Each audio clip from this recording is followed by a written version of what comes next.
안녕하십니까. 오늘은 2024년도 방제력에 대해서 말씀 좀 드리겠습니다.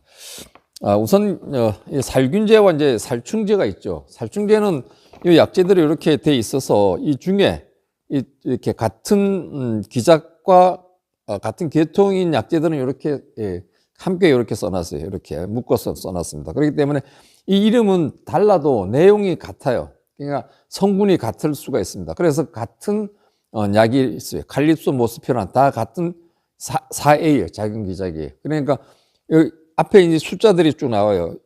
살충제는 1, 2, 3, 4로 나갑니다. 같은 숫자를 28을 썼는데 또 28을 쓰면 안 되고 28을 한번 쓰고 그 다음에 요게 그 시기에 돼 가지고 29면 29 이렇게 쓰면 돼요. 요것은 이제 뭐 살충제는 그냥 해충들이 보이면은 어떤 것이다고 판단되면은 이제 그 벌레에 약제를 살포해도 되고, 요 발생되는 시점, 날씨가 뜨거우면은 더 빨리 많은 벌레들이 부화를 하게 돼요. 그렇기 때문에 그런 것을 좀 그냥 참고하시고 방제를 하면 된다 이렇게 말씀드리고, 가장 중요한 것이 이제 그거보다도 이제 살균제죠, 살균제. 그래서 금년도 2024년도 살균제 치면서 우리가 유의할 사항들에 대해서 말씀 좀 드리겠습니다. 이 약제를 좀 잘못 쳤을 때는 해를 입힐 수가 있죠. 해를 입힐 수 있기 때문에 그 시기 또 여러 가지를 생각할 수가 있어요. 그래서 제가 한 개씩 말씀 좀 드리겠습니다. 먼저 이것은 이제 보로대액이에요. 보로대액 412입니다. 이 보로대액은 우리가 개화 전에 살포하도록 이렇게 써요. 홍류기 때 살포하도록 되어 있는데 저는 이제 출류기 때 이제 살포를 하라 그래요. 그러니까 봉오리가 이렇게 뽀록 나올 때 치려고 해요. 원래는 이제 홍류기를 했으니까 그래서 저는 이제 출류기 때부터 치면 된다 이렇게 생각을 합니다. 그래서 요거 치실 때는 이제 고착제, 파라핀 왁스, 고착제를 함께 쓰는 것이 좋습니다, 여기. 그리고 요것은 요 치실 때, 우리가 요거 412 보르도액을 치기 전에, 다른 약제들을 친 분들이 있을 거예요. 그래, 예를 들어서 기계유제 치신 분도 있고, 석회 유황합제 치신 분들도 있을 거예요. 그런 거 쳤을 때, 최소한 15일, 간격을 둬야 됩니다. 그 다음에 일반적인 약제를 쳤을 때는 이제 일주일입니다. 일주일. 그 다음에 유기유한계 약제를 쳤을 때, 유기유한계 약제는 안트라콜하고 다이세넴입니다. 그것을 쳤을 때는 10일 간격을 두고 이걸 쳐야 돼요. 그렇지 않으면은, 약해를 입을 수 있습니다. 약해라는 것은 그 잎이 타는 증세, 갈변되는 증세를 나타낼 수 있어요. 잎 가장자리. 그렇습니다. 그리고 요 보르도액은 갈색무늬병하고 화성병 이야기가 가장 좋습니다. 그래서 요거는 어떤 때 치느냐, 무조건 그냥 치면 안 되고 비가 오지 말아야 돼요. 3일 동안, 2일에서 3일 동안. 그러니까 날씨를 보고 출래기 때부터 날씨를 좀 살펴보고 살포를 하는데 아침 일찍 쳐도 안 돼요. 이슬 있을 때 치면 안 되니까 요것은 이제 아침 한 10시부터 해서 한 3시 사이, 그 사이에 살포를 하면 됩니다. 그런데 요것도 너무 온도가 30도 이상 되면은, 약해를 또 입을 수 있어요. 그러니까, 보통 약제들은 30도 이상 넘어갈 때 약을 치지 않는 것이 좋습니다. 좋고, 또 칼슘제 같은 거는 25도입니다. 25도.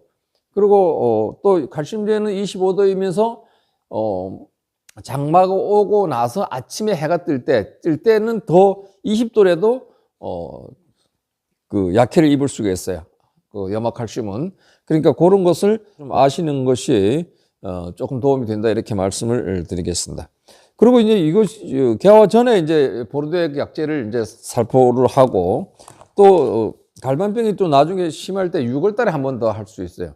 그 6월 달에 하실 때는 그때는 응애약도 칠 시기가 되죠. 그러니까 응애약은 이걸 치고 난 후에 응애약 치면 안 되고 이 약 치기 전에 약을 치고 한 일주일 있다가 석회 보르도액을 살포하는 게 좋습니다. 그래서 응애가 죽을 수 있게. 만약에 이걸 친 후에 응애약을 치게 되면은 이거는 강알칼리성이고 응애약은 산성입니다. 그래서 그 도수가 맞지 않기 때문에 약효가 떨어지게 돼 있어요. 그래서 응애를 잡기가 힘들다 이런 말씀들을 미리 잡고 석회 보르덱을 살포하는 것이 좋겠습니다.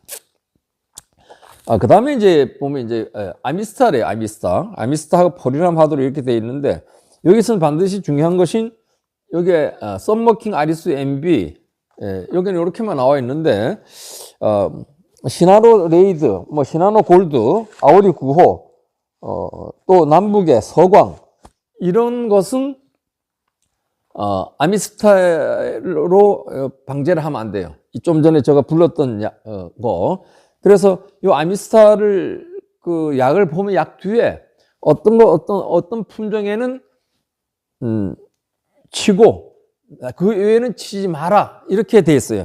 그래 그것을 이제 보고 이거 재작년에 그걸 제대로 안 보고 약신 분들이 있어요. 그래가지고 완전히 그 뭐 잎도 다 쭈글쭈글 해주고 막 그냥 타고 그다음에 과일도 막 그 동록이 심하고 막 색깔이 막 변하고 그런 사례를 본 거 있어요. 그러니까 이 아미스타는 방제하실 때 그런 자기가 심은 품종이 뭔지 이렇게 좀 살펴보고 만약에 있다고 하면 이 시기에 아미스타 치지 말고 포리남만 이제 살포를 하면 돼요. 그래 아미스타가 그 방제 시 반드시 기억해놔야 된다 이렇게 말씀드리겠습니다. 그 다음에는 이제 델란이에요. 델란이 이제 6월 중순경에 치료되어 있어요.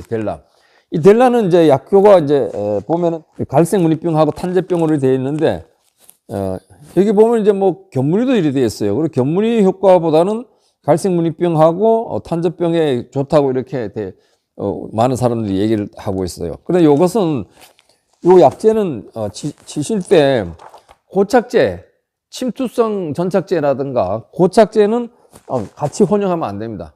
그러니까 일반적인 전착제는 되는데 그러니까 뭐 마코피카는 그 같은 회사에 마코피카는 되는데 그 완전히 고착제라든가 그 전착제가 이파리 속으로 들어가는 침투성 전착제라든가 그 침투성이라는 것은 이파리에 있는 왁스를 이렇게 훼손시키 가지고 머무려 가지고 틈을 만들어 가지고 약이 들어가게끔 되는 거예요. 그 전착제가 침투성에 있는 전착제. 그리고 사과나무에서는 주로 이제 많이 안 씁니다.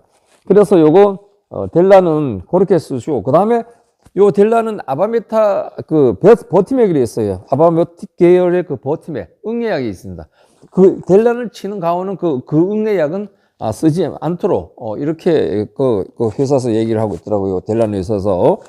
그 다음에 파라핀 오일, 디시트론이라고 있어요.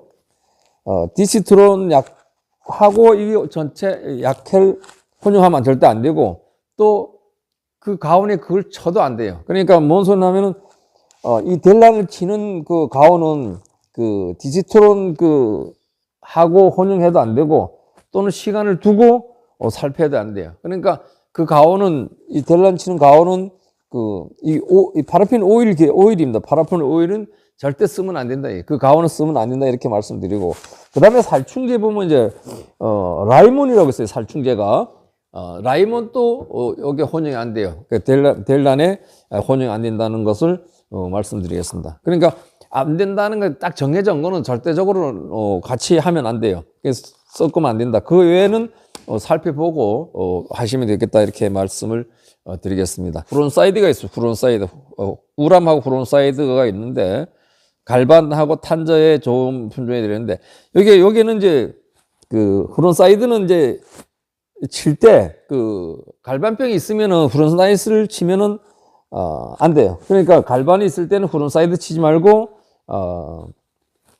보르데, 6월달이죠. 그러니까 6월 하순경 정도에. 그때 보르데를 살포를 하면 되겠다. 이렇게 말씀드리겠습니다. 그러니까 예를 들어서 후론사이드를 갈색 무늬병의 상승 효과를 가져올 수도 있어요. 그러니까 더 악화시킬 수 있다. 이게 후론사이드가. 그러니까 그 시점에는 보르데액을 살포하시는 것이 좋겠다. 이렇게 말씀을 드리겠습니다. 그러니까 보르데액도 그때도 날씨가 좋은 날씨를 선택해서 살포를 하시면 돼요. 그 다음에 이제 베프란하고 베프란하고 캡탄을 치는 시기였어요. 여기 베프란 캡탄. 요게 보면은 베프란하고 캡탄은 1kg를 넣게요. 두 병을 넣게 돼 있어요. 두 병을 넣고 베프란하고 혼용하게 되니까 약해 우려성이, 그러니까 이 온도가, 요것은 이제 더운, 그러니까 30도 이상 더운 날씨에 시간대를 치면은 약해가 입을 수 있어요. 그러니까 이것도 덥지 않을 때 캡탄하고 베프라는 약재를 혼용해서, 캡탄은 2봉을 넣어가지고 살포를 하면 된다, 이렇게 말씀드리겠습니다. 그 다음에 이제 실바코가 있는데, 실바코가 이제 마지막 차인데 보니까 실바코, 램비오, 살림꾼, 다코닐 이렇게 되어 있는데, 이 실바코에는 견문이 썩은 편이 좋아요. 견문이 썩은 편이 좋은데, 갈색무늬병은 잎이 떨어지도록 돼. 그 치료하는 방법이 잎을 떨고 가지고 옆에 잎하고 같이 병든 잎은 잊지 못하도록 되어 있어요, 이 실바코가. 그래서 이걸 실바코를, 갈색무늬병에 있는 데서는 실바코를 칠 수 없어요. 그 실바코 치면은 잎이 다 떨어지니까. 그러니까 실바코를 치지 말고 이때는 그냥 포리람 또는 다코닐 요것만 이렇게 치시면 돼요. 그렇게 치시고 되고, 그리고 이제 견문이 썩은 병 같은 경우에는 이 사과에 보면 과피가 있잖아요. 과피. 사과를 보면은 여기 이제 과점이 있어요. 과점. 요 과점으로 이제 견문이 썩은 병이 들어갑니다. 그러니까 견문이 썩은 병이